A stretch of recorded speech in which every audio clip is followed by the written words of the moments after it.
नमस्कार दोस्तों, स्वागत है आपका हमारे चैनल हिंदू कुल में। दोस्तों, आज की कहानी बहुत ही रोचक और दिलचस्प है।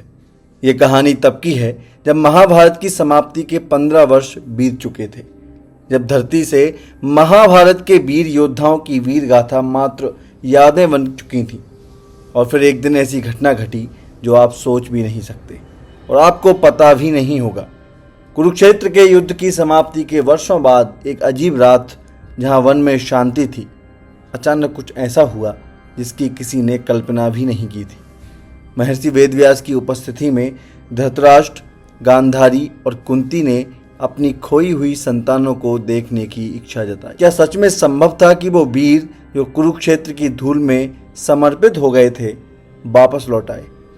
इस घटना के पीछे छिपे रहस्यों को जानने के लिए वीडियो को अंत तक जरूर देखिएगा। महाभारत की मान्यता के अनुसार कुरुक्षेत्र के युद्ध में मारे गए सभी शूरवीर योद्धा जैसे कि भीष्म, द्रोणाचार्य, दुर्योधन, अभिमन्यु, द्रौपदी के 5 पुत्र, कर्ण, शिखंडी आदि सभी एक रात के लिए पुनर्जीवित हुए थे। यह घटना महाभारत युद्ध खत्म होने के 15 साल बाद घटित हुई थी। यह उस समय की बात है जब धृतराष्ट्र, कुंती, विदुर, गांधारी और संजय वन में रहते थे। एक दिन वन में उनसे मिलने युधिष्ठिर पधारे, तभी यह घटना घटी थी। विदुर जी के प्राण त्यागने के बाद धृतराष्ट्र के आश्रम में महर्षि वेदव्यास आए।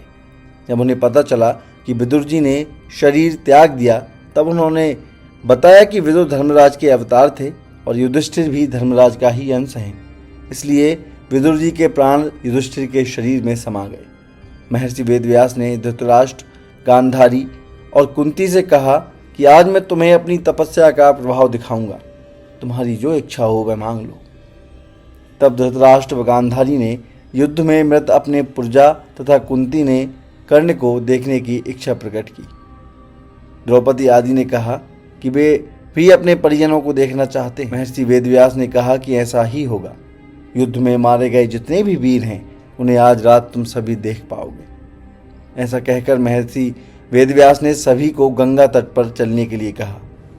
महर्षि वेदव्यास के कहने पर सभी गंगा तट पर एकत्रित हो गए और रात होने का इंतजार करने लगे। महर्षि वेदव्यास ने गंगा नदी में प्रवेश किया और पांडव व कौरव पक्ष के सभी मृत योद्धाओं का आह्वान किया।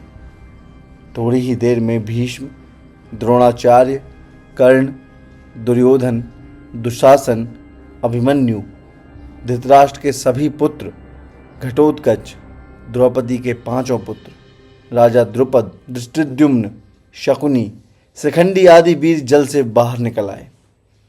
उन सभी के मन में किसी भी प्रकार का अहंकार व क्रोध नहीं था।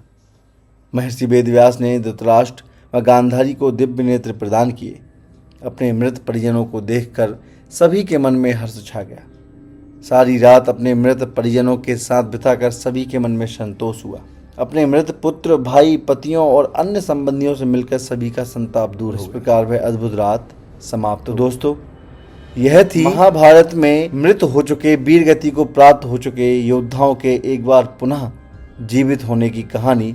उस रात की कहानी जब सारे वीर गति को प्राप्त योद्धा एक बार फिर जी उठे थे। आपको यह कहानी कैसी लगी कमेंट करके हमें ज़रूर बताएं। इसी तरह की अन्य जानकारी के लिए हमारे चैनल को सब्सक्राइब करें और वीडियो को लाइक व शेयर करना ना भूलें। धन्यवाद।